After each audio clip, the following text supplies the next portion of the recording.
Gentlemen, find your seat, please. Let's go.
president at Bryn Mawr asked me to make an announcement about the freshman fall fling. That's tomorrow, 8 to 10:30, over at Bryn Mawr. That's just freshmen. So you guys are invited if you want to go. If you have any questions about that, come ask me. And then also there's service opportunities Saturday the 14th and Saturday the 28th from 10 to 12:30. If you're interested in signing up for that, please let me know. We've only had one or two people reach out to me so far. You'd be helping package meals and food for people for children that don't have an opportunity to eat. So it'd be a pretty cool opportunity to do that. It'd be in conjunction with McDonough. So if you're interested in doing that, reach out to me. I send you an email on Sunday about that. That's all I got. All right, Ms. Knapp. Thanks, Piper. Good morning. I'm Mrs. Knapp, for those of you who might not know me, and I'm the director of the Writing Center here at Gilman. Those of you who know me well might know that I'm slightly obsessed with the hip-hop musical Hamilton, and I've been obsessed for the past few years. While I haven't seen the musical on Broadway yet, I got tickets for June, I have listened obsessively to the soundtrack, and I've listened to the mixtape, and I follow Hamilton creator Lin-Manuel Miranda on social media, so I'm a little obsessed. My interest in Hamilton has now seeped into my professional life. I can make connections to Hamilton in English 10 and my senior elective and the Writing Center. You see, Lin-Manuel Miranda told Emma Watson, another favorite of mine, in an interview last year that he wrote his musical as a love letter to writers.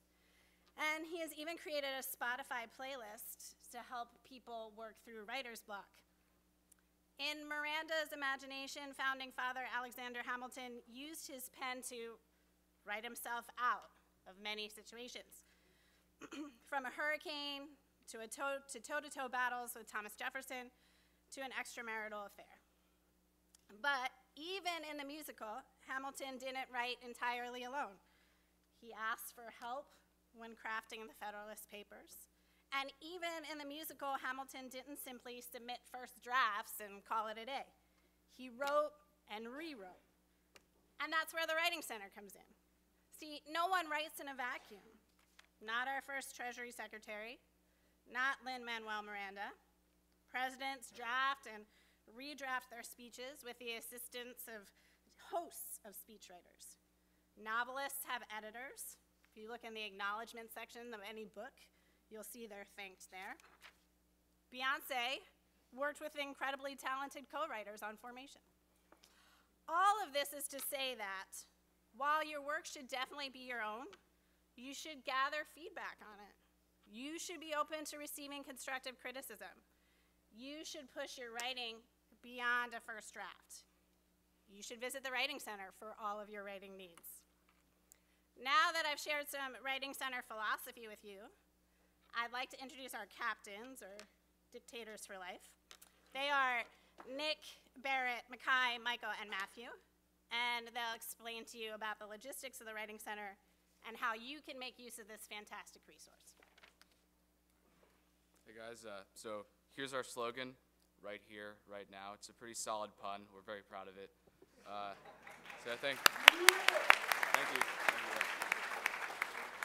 Yeah, so we're always available in 5th period in C206. That's on the 2nd floor. If you take a left at Miss Hammer's office, we're right there. So yeah, come on down whenever you need any help. Matthew's going to talk some more about that. So we accept signups, and there was an email sent out about 2 weeks ago. Michael sent that out, and if you looked on that, you can sign up there. There's going to be specific names of people and days that they're going to be there. And the sign-up sheet is also on Gilman's website right here. And this is what it would look like on the Excel spreadsheet.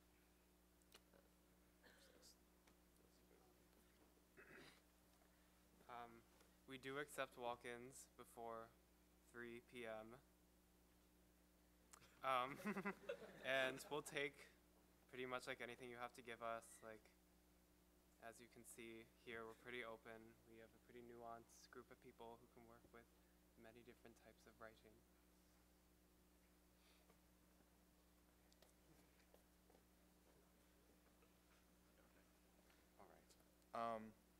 So you can bring us basically anything. You can bring us written things that like actual drafts or paragraphs or whatever. But you can also bring us like the prompts that you have and any ideas you might have about it, or like some quotes if you have to use quotes in your paper, and we can kind of help you form an idea for what kind of paper you wanna end up writing.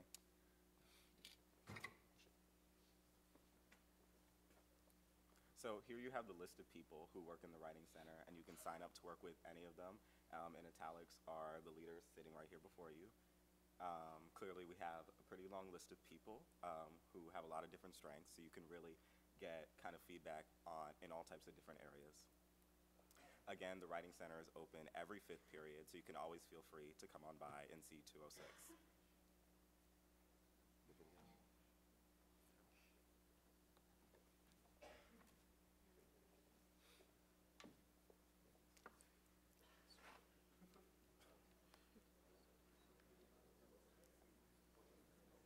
Sorry, I had this queued up. Hold on 1 second. Hold on. No.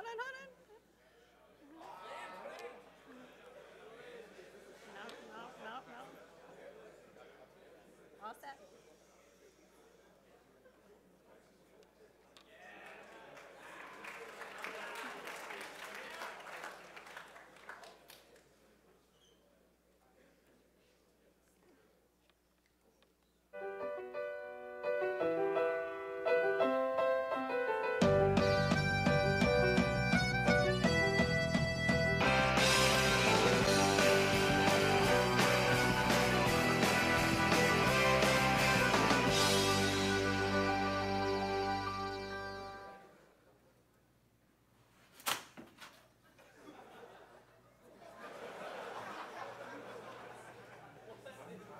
I've been sending emails to Bowen from his future self using his email address.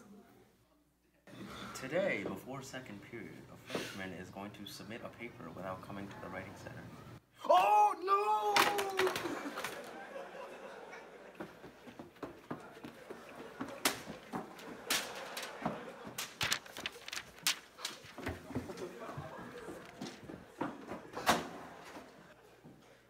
Avoid future Dwight's mess. Come to Writing Center, C206, every 5th period. Come to the Writing Center with a full draft or just an idea. We're open every 5th period, C206. We're the Office Club, and we approve this message.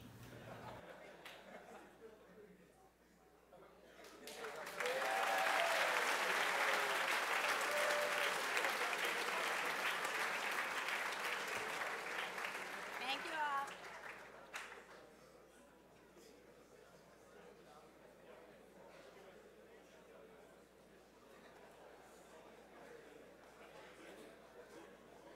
Go ahead. I'm going to sit here. Oh, okay. Sorry. I'll get set up here. So, gentlemen, I'm using this because I want people in the satellite version of Assembly to hear this. A couple things. Yeah, I don't know how many are out there, but I'm sure there are a couple. I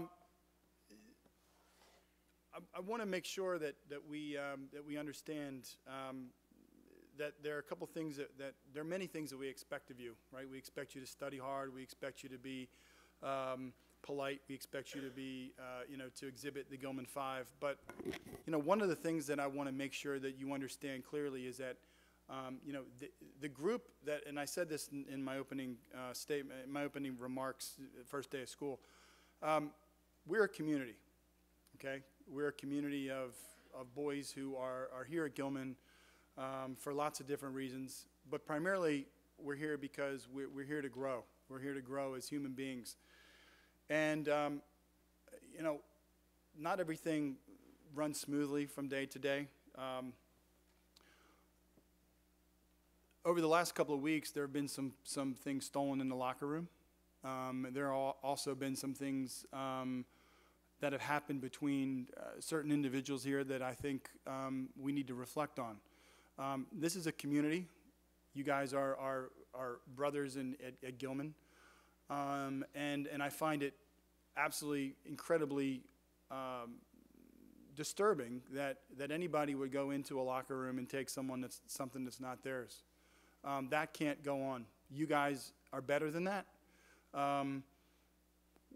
We're connected as a group, right? As a big group. We're also connected in small groups, right? Whether it's a team, whether it's a writing center group, whether it's a class, whether it's a bunch of guys sitting outside after lunch, okay? Those kinds of things erode the community.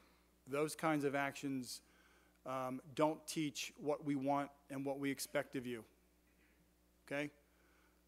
It cannot happen anymore, all right? When you break the trust and when you break the chains and you break the bonds that bring us together, right, we become weaker as a group.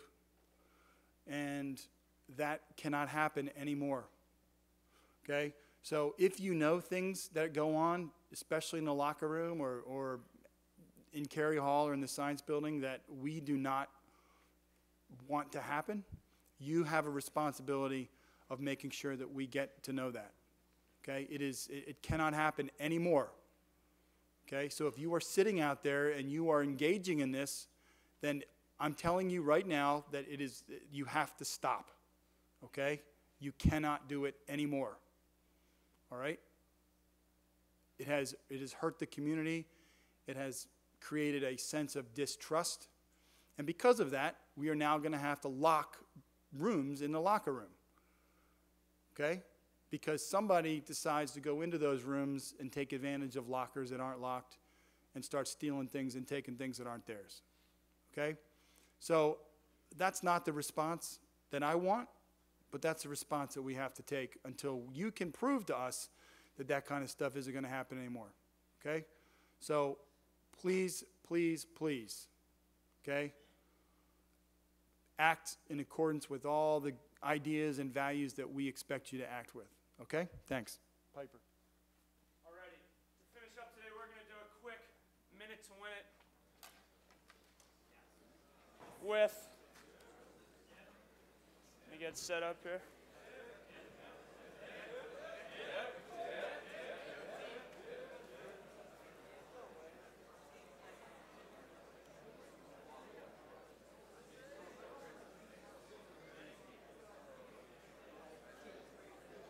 Alrighty.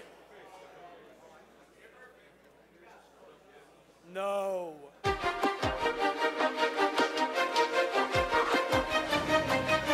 Trace the cookie.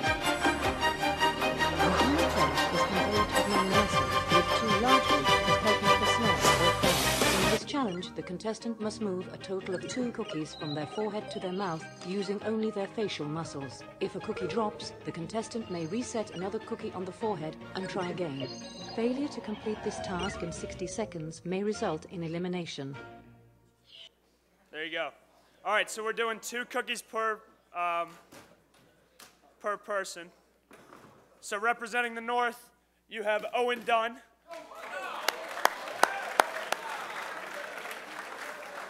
Representing Center, you got Brandon Madison. And representing the South, it was supposed to be Mike Willis. Is he not? Is he here? All right, well then Wyatt Naylor. Let's go, baby. You got Wyatt Naylor.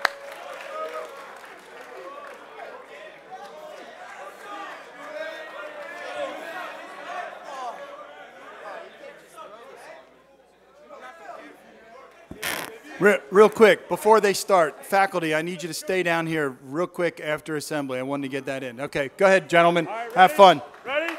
3, 2, 1, go. Let's go, big man. Keep going, pick it up, pick it up.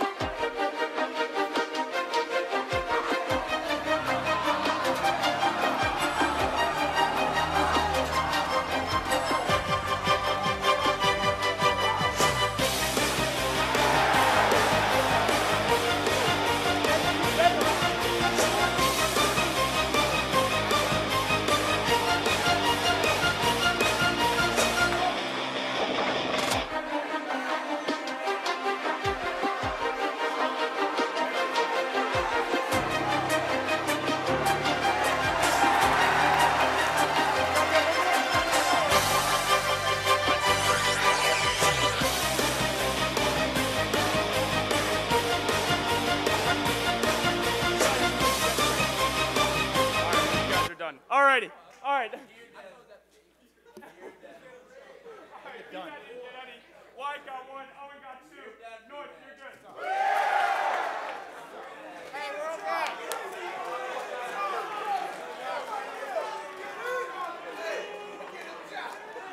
Get him chopping.